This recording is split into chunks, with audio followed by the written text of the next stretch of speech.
Thank you, everyone. Everybody can hear me okay? Perfect. So, as soon as I kind of understood that art wasn't just about painting and drawing, I was happy because my first grade in art class was a C-. So I was relieved that maybe I had some future in this field. But also I was just kind of immediately intrigued by art that was highly structured, even kind of obsessive. So memorable moves by Hackney and all his paintings here, which you see, they kind of immediately intrigued me when I saw them in London 7 years ago, just when he was kind of getting started and making his first paintings. And he described to me his process. His process, if you've read the excellent essay by Bradley Bailey in the brochure, you'll read a little bit more about it. And there's some information on the wall as well if you haven't yet. But the idea that it's very constrained, that he doesn't have a lot of choice once he picks which chess game to paint. The movements of the pieces determine where the paint goes and how much paint goes where and how it's overlaid. So one would think that having no choice would make it less beautiful, but in fact what you find is it actually often makes it more beautiful. And that's really a kind of art that's always fascinated me. And he took it to a level that I really appreciated in his newer paintings, his color paintings, which are also based on Duchamp. It's kind of like a double Duchamp because there are Duchamp's chess games, some of them that he didn't get to in the black and white paintings. And then they're also based on Duchamp because they're based on this chess set that Marcel designed, which is color-coded. So the knights are red, two different shades of red, a lighter red for the white pieces and a darker red for the black pieces, and yellow for bishops and blue for rooks, green for the queen, because it's kind of a combination. Well, it's not kind of, it is a combination of the rook and the bishop. And so here, So this painting in particular is one that is meaningful to me because, as Allison mentioned in her lovely introduction, I did co-author Marcel Duchamp, The Art of Chess, where I analyzed 10 of Duchamp's games. This was one of my favorites. I'm sure you can all recognize it. It's actually, this one is a dragon game. And that's why it's one of my favorites. A dragon is one of my favorite openings. And it's a very modern opening, even though the game was played in 1924. So it was kind of striking to me that he played this opening. And his opponent played quite passively. One of the things about the color paintings is that in the black and white paintings, the paint is applied from the beginning of the game to the end of the game. So you'll see kind of the paint is layered sequentially. Now in the color paintings, it's exact opposite. So he actually starts with the end of the game and then goes backwards, which is interesting because what he said is that you get more of a feel for the openings in the color paintings, where of course in the black and white games you get more of a sense of like where the pieces traverse the various squares, how often they traverse them, and especially what happens in the end. So just in case you couldn't decode this painting, I will show you the critical moment of that game. This is black to move. So Marcel Duchamp, of course, playing the dragon was black.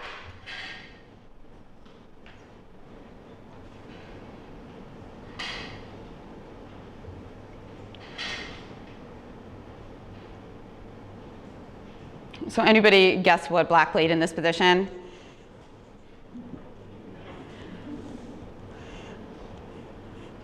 I have a lot of other chess positions that I'm going to show later. This one I'm just going to go over very briefly because it's more to kind of show something about his painting, less than the game itself.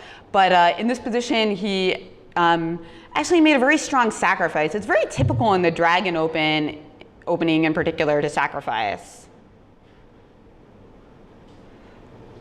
In English, we call this type of sacrifice an exchange sacrifice. I really, really hate that term. It's so brutal teaching children an exchange sacrifice because it couldn't be more vague of a term.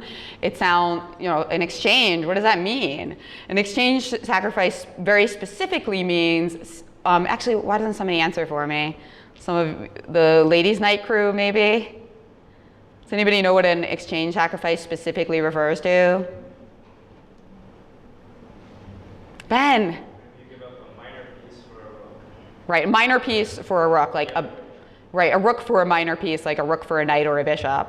I think in French they call it exchange sacrifice of quality, which I like so much more. I wish that would catch on. In any case, how can black profitably sacrifice an exchange in this position? Does anybody have any ideas?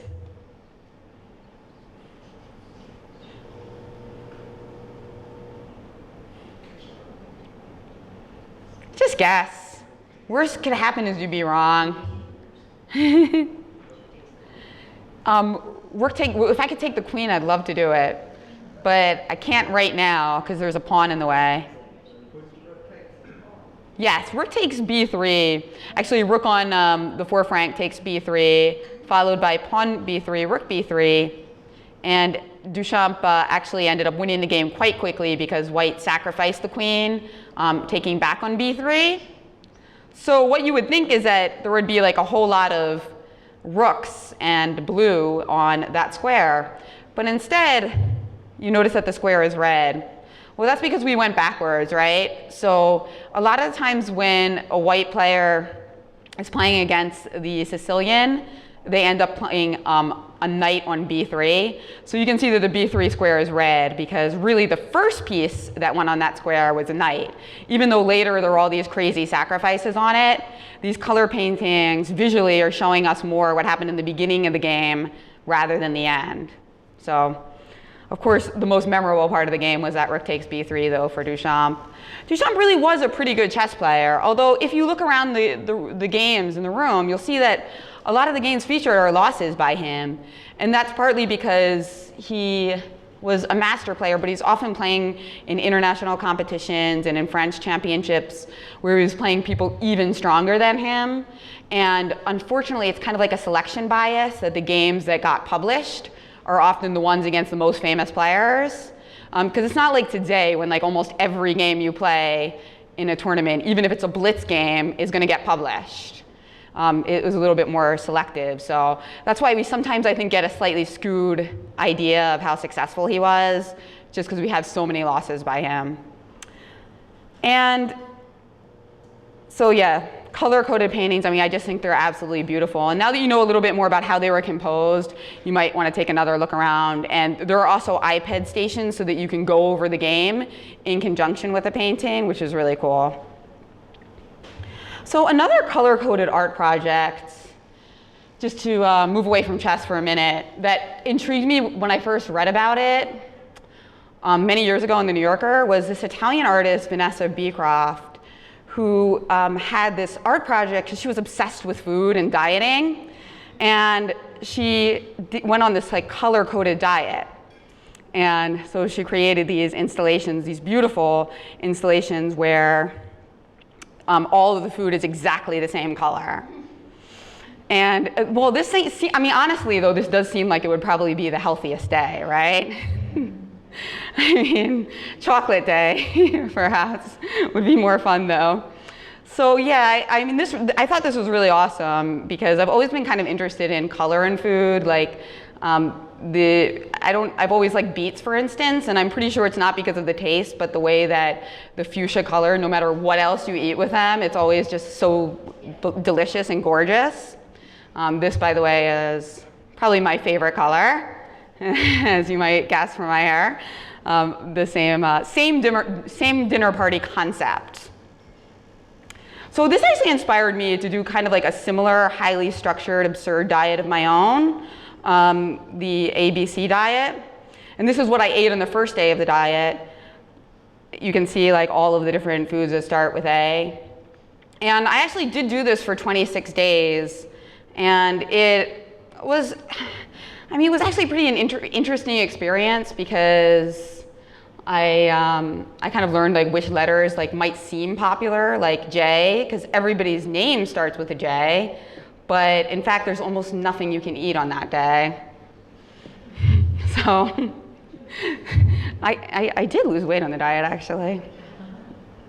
Another thing that's kind of disturbing, like sometimes you just learn things from like these types of projects. Like one really disturbing thing about it was that there's so many junk foods that start with almost every letter of the alphabet just because of brand names and like how many desserts we've invented, which in general I'm a fan of, but it was crazy how much harder it was to get like a vegetable than to get like some random type of cake or cookie on almost every day.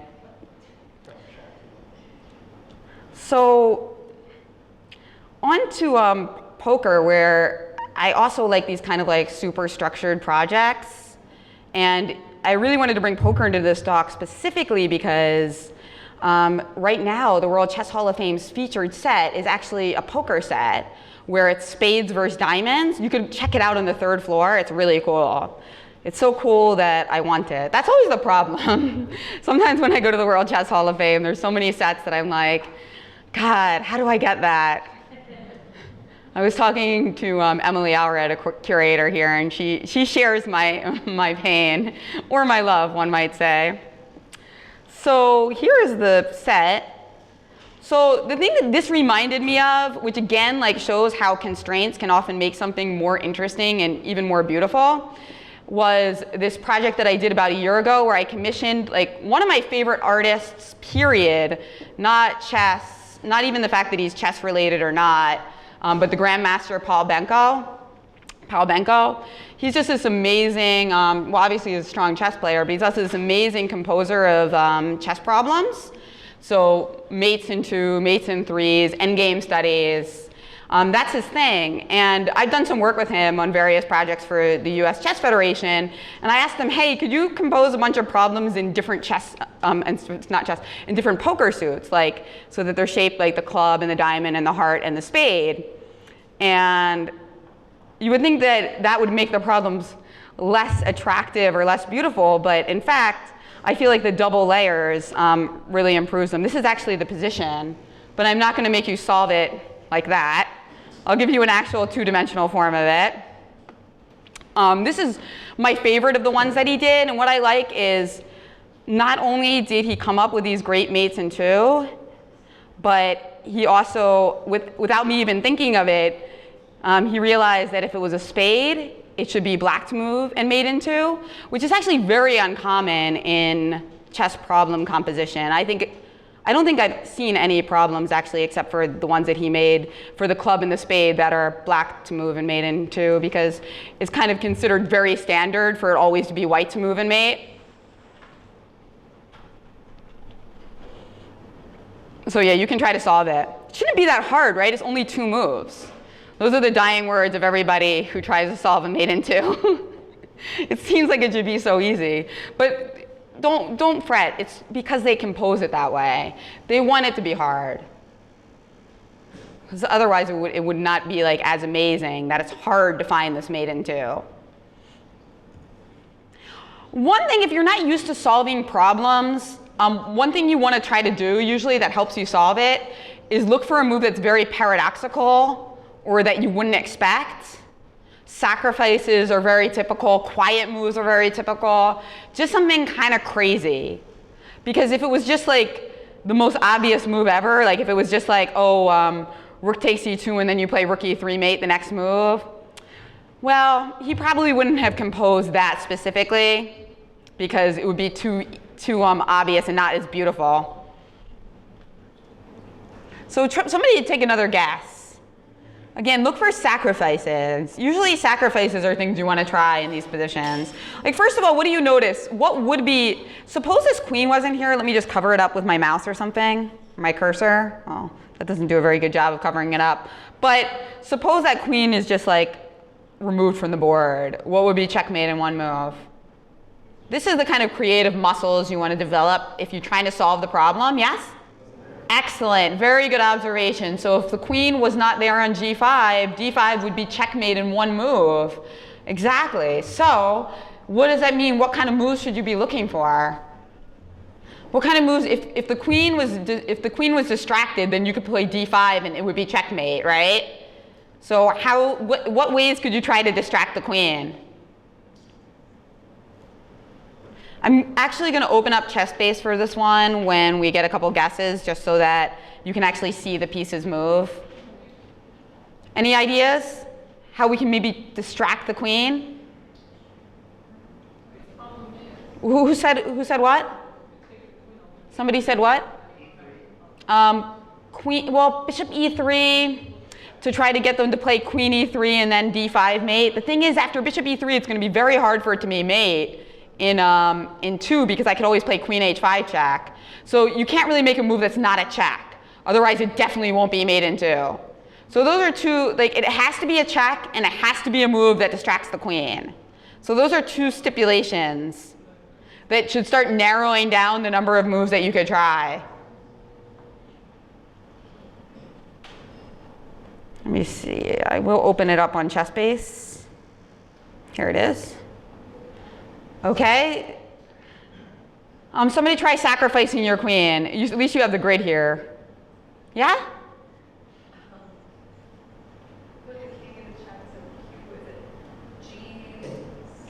Excellent. That's what a lot of people try. It is wrong, but it's great because it's close to right. If they play queen takes g6, you have d5 checkmate. Why isn't it letting me play d5? Stupid chess base. Why is it not letting me play d5? Yeah, exactly. Yeah, that's the problem. It's a great idea, but I can't play d5 checkmate because you cannot meet a check. Well, you have to get out of check. I was about to say you can't meet a check with a checkmate. That is not really true, but it's usually true. So what other ways? But that's a great idea. Once you try that, you might be able to try similar sacrifices. What else can you do here? f4. Who said that? All right, so queen f4 is a very good idea. Let's try making it. So if queen to f4 check, Are you hitting the right button? I might be by accident, yeah. So after queen f4, now if queen takes f4, we do have d5 checkmate, right? So very beautiful. Now the other question is, like, he can take in a couple other different ways. So let's see what happens if he does that. Suppose he plays bishop takes f4. Whoa, what just happened there? Oops. Yeah. If bishop takes f4, what can black do?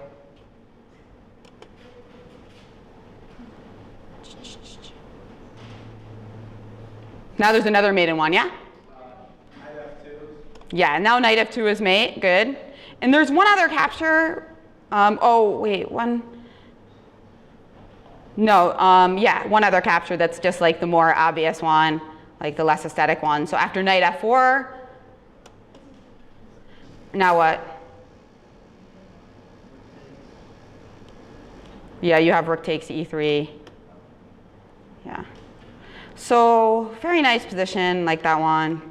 So you can kind of see how you have to solve, how you have to go about solving these positions. And actually, it's funny, you can become pretty good at solving them. It's kind of a separate skill than being good at chess. They're interrelated, of course, just like playing good bug house or something is correlated with being a great chess player, but it's not directly correlated. So if you like start working on these types of problems, you can kind of sense why somebody composed a position in a certain way and start to get insights into it.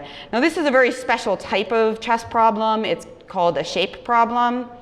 A lot of them are just not based on like shape at all, and the aesthetics is supposed to be like purely because of the way that it looks. I mean, the solution of the problem, not the way that the actual position looks.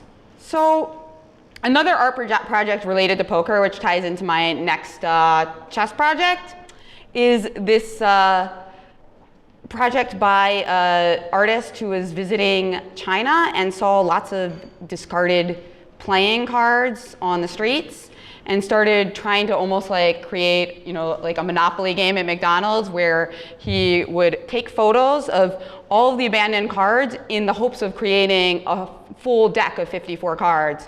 54 because I guess he was counting jokers. And he said that it was very frustrating because, of course, he'd start to get duplicates when he started reaching 52.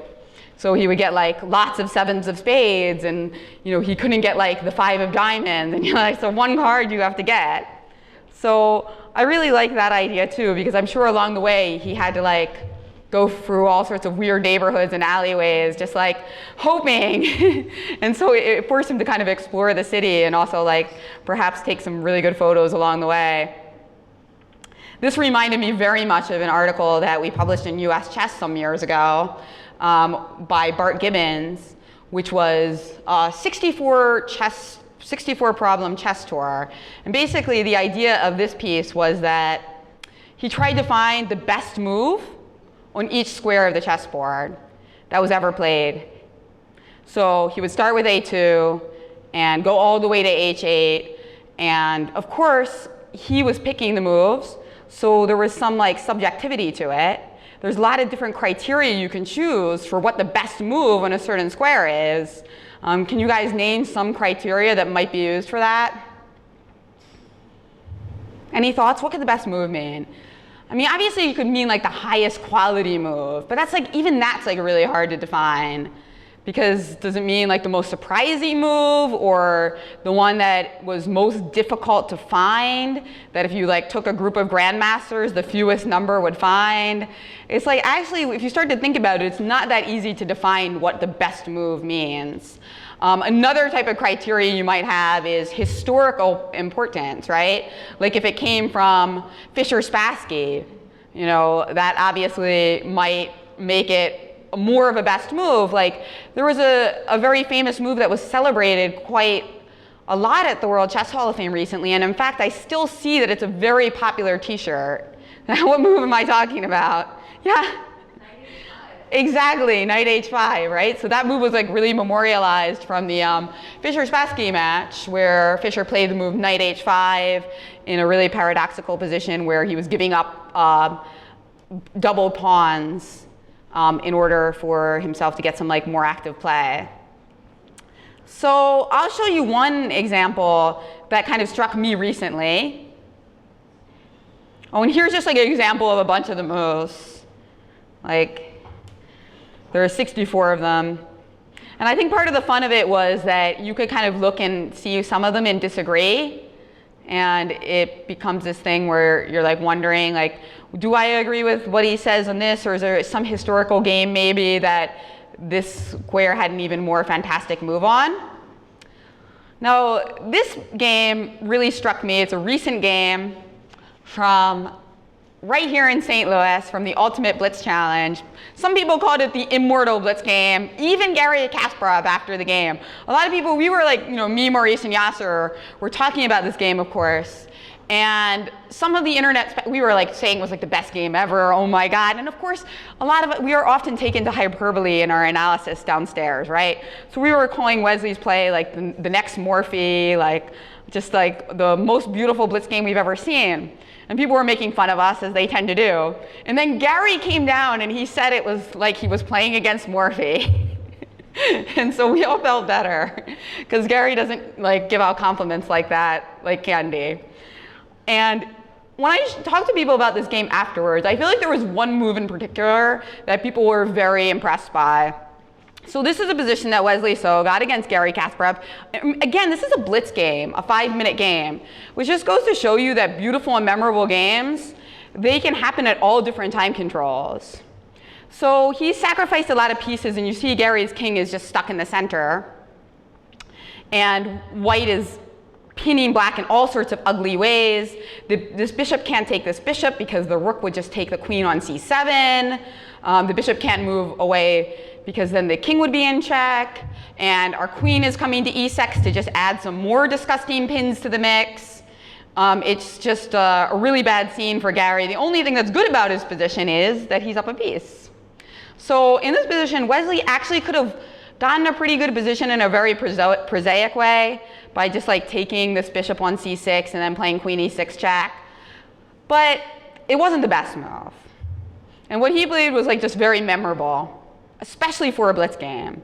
Because one thing that even the best players in the world are known to be not as good at in blitz is quiet moves, like little strategic moves. Because naturally, when you're playing a game where the time control is 5 minutes per player, you're really just mostly playing quickly and on instinct and playing as many aggressive moves as possible. So anybody know what a white played here? The problem notice black actually has a bit of a threat. Black does have a threat here. What is black's threat?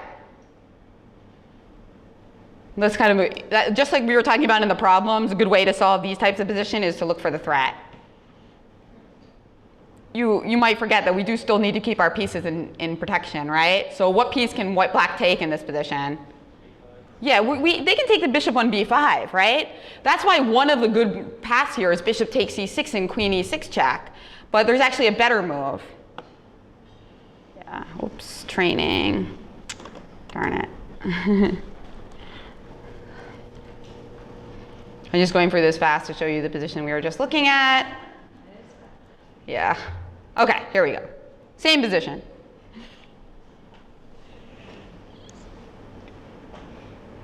So what other move besides bishop takes c6 can you do that stops the bishop from being taken?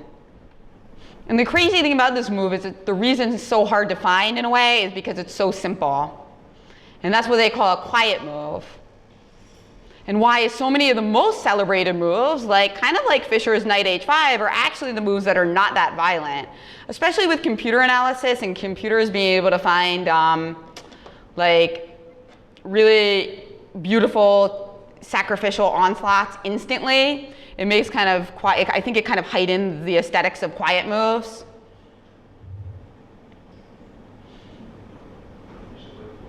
Yeah, bishop a4, man, that move's just really great. I mean, again, it seems really obvious when I put it on the board, but not that it seems obvious, it doesn't seem that impressive, but to me, it's really, and to a lot of other people who watched this game, it was really like the highlight. Because now Garry Kasparov, of course, the legendary chess player, is just like in complete zugzwang. He really can't do anything. And in the game, he couldn't figure out anything to do except queen b7, desperately trying to at least get his queen out of the pin. And you see he can't castle. If he plays rook to f8, we have queen e6 again. And we're threatening just bishop takes c6. It's basically unstoppable. You still can't play bishop takes a4 because your queen is hanging. So the game ended after queen b7. Rook takes c6. The bishop's actually stronger than the rook in this position because now after queen e6 check, all of the pins are just absolutely crushing.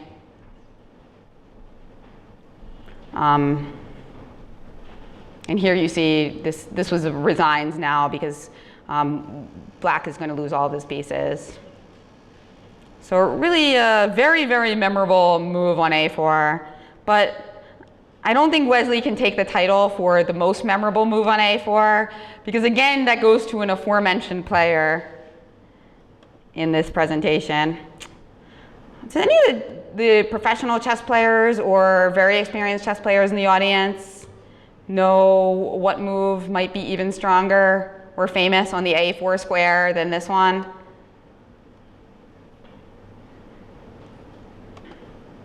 It's funny because it's kind of similar to a move that we already mentioned.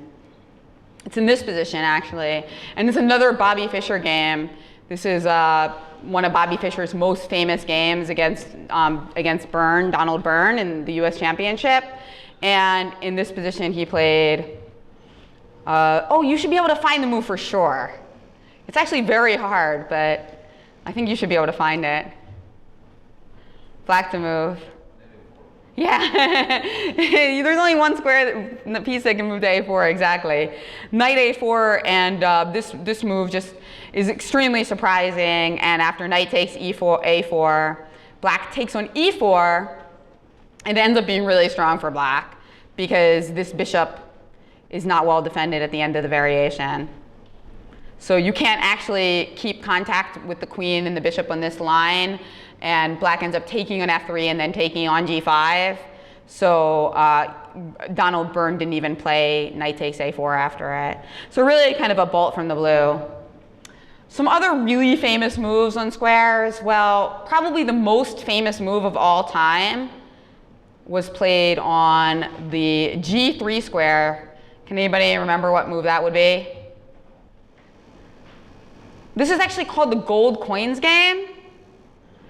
It's called the gold coins game because after the move that black played in this position, apparently spectators threw gold coins because it was so beautiful. Who knows? Maybe that's not true. But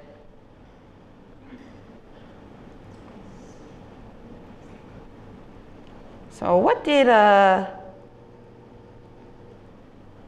black play here?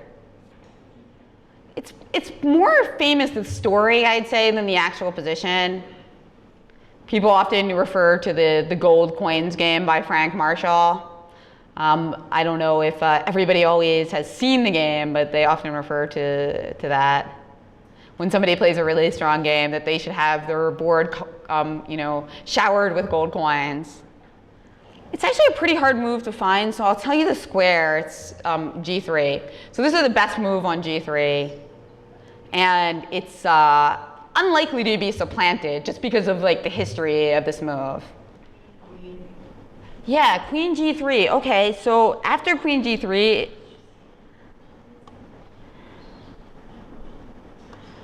let's see. So it kind of reminds me of that position we were showing with Benko, where white can capture the queen in so many different ways. What if white captures with the H pawn? Now what can black do? Not that. There's actually a checkmate in one move here. Yeah, knight. Yes. Yes, knight e2 is just checkmate because this king can't go on the H file. Yeah, very nice mate. Now, if we take with this pawn, what happens? Now what?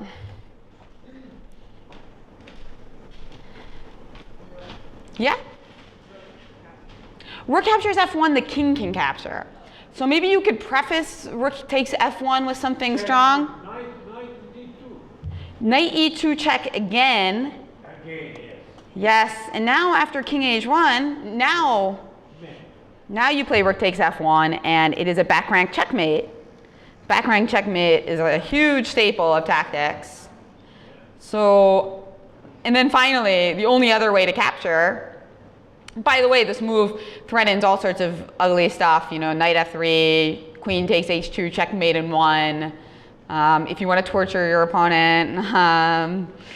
Some others, let me think. Well, you could start with knight e2 check and then play queen h2 mate or rook h2 mate. So it's got a lot of threats. Finally, queen takes. Now what would you do? Because note if you just take the queen, then after h takes g3, you're actually down what? We learned this word earlier today. I mean, we learned the phrase earlier today. If you were just to go rook takes g3 here, and then after h takes g3, knight e2 check, king h2, what is white up in this position? f6, rook f6. Yeah, but I don't think that's very clear. I could play rook h5. I could also play maybe, well, yeah, rook h5, king h3 maybe. So yeah, that's not doing the job. So in the end, white is up what in this position? It's something we talked about earlier. What do we call it? What do we call when we're up a rook for a knight or a bishop?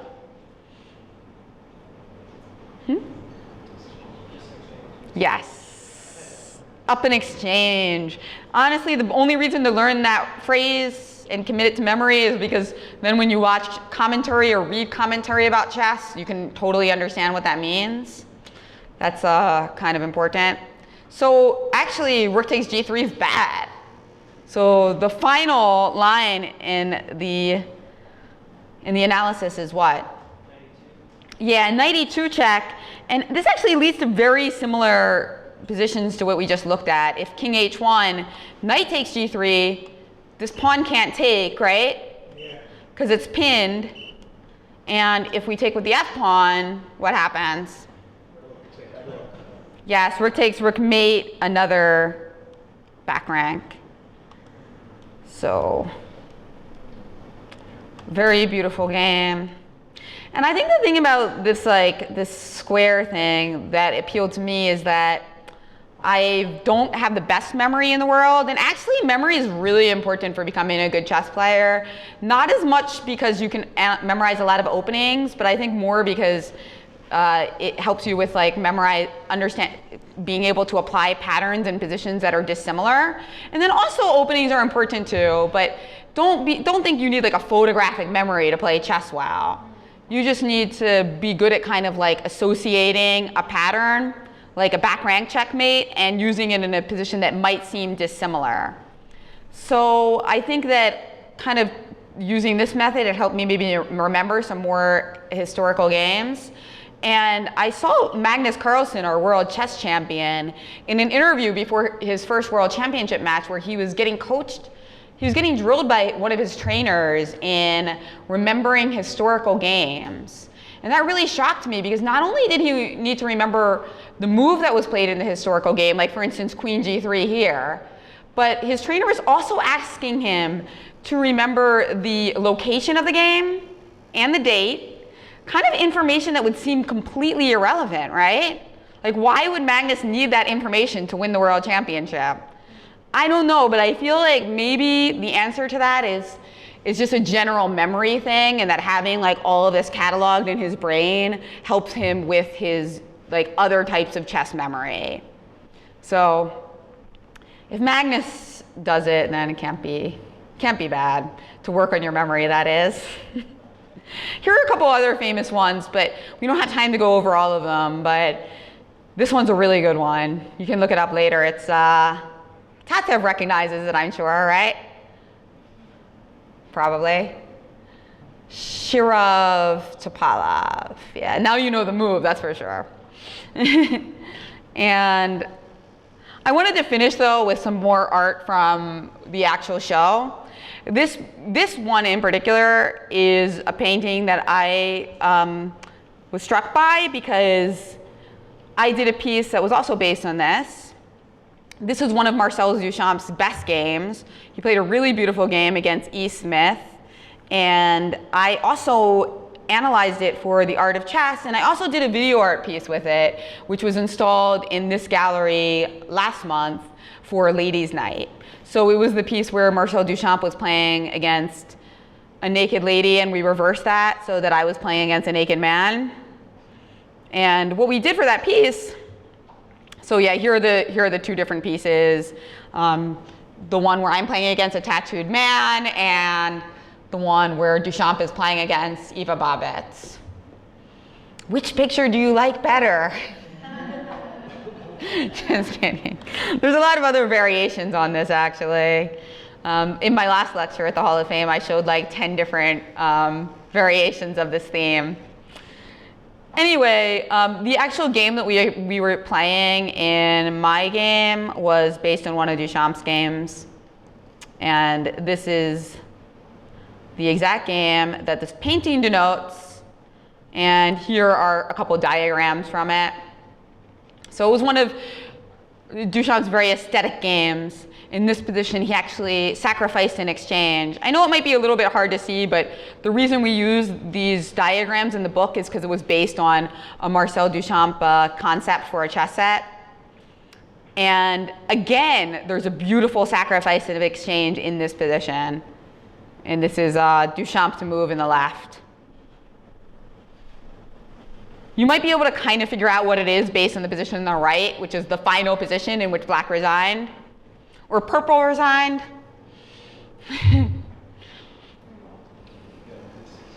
Yeah, so basically white played, well not basically, white did play rook d6 here. Very beautiful move. Again, it's an exchange sacrifice because we're giving up a rook, and what can take the rook? What piece can take the rook on d6? No, it's not a pawn. It is, yeah, I know these pieces are a little bit hard to see. So the bishop can take on d6, and then after pawn takes d6, there's this beautiful long diagonal that is, whoops, oh no, sorry, I'll get back to it. There's a beautiful long diagonal that's uncovered. So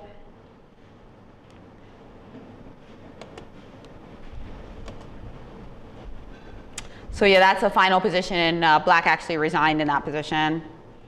So exchange sacrifices seem to have come up again and again in this lecture. And what can you see? You can see that then when you actually look at his painting of this game, you can see like kind of the D6 square, both white and black pieces kind of showing that there were a lot of exchanges in that square and a lot of layers. Of course, if you actually look at the painting, you'll see it more because it's hard in this dimensions. A lot of action on E5 because every time that a square was traversed, more layers of paint got applied to it. So really great concept by Hackney and kind of like shows us like which squares are traversed the most. Again, information that, like Magnus memorizing the date of historical positions, that wouldn't seem to matter. It wouldn't seem to matter that like how many times E5 was touched or A2 was touched. But if it makes you more excited about chess and makes you like study and remember stuff, then it is important. So I hope you guys will maybe take another look at the paintings after this lecture. And if you guys have any questions, let me know. Also, I should point out, I see a lot of women from the ladies' night classes, because I was at last week's class with Katerina Nemtsova. And I'm going to be hosting tomorrow night. So if any of you want to come to that, it's 6:30, right? 6:30 over at Kingside Diner. And I'll probably be doing like some back rank checkmating themes, because I think those just come up all the time at every level. So that's what you have in store for you. Any questions? Oh, he was, I'm not sure if everybody heard that, but he was remarking on the painting that shows the dragon opening by Marcel Duchamp, how the pretty red kind of like looked like a dragon to him. Yeah, it's true, the dragon is called the dragon because supposedly Black's pawn structure is supposed to look like a dragon. The constellation, not the mythical beast. I mean, but it's funny because I wish more openings had names like that because every kid wants to play the dragon, especially after the Game of Thrones. It's like they all want to play the dragon or the accelerated dragon. It's like we need more like crazy cool names. And like if you could play the dragon, why would you play the Najdorf or something? Or like the Sveshnikov. Like any other questions? The fried liver is another good name. That's it. That's one that people tend to like. Well, thanks everybody for coming, and I will. Thank you. I'll see some of you tomorrow.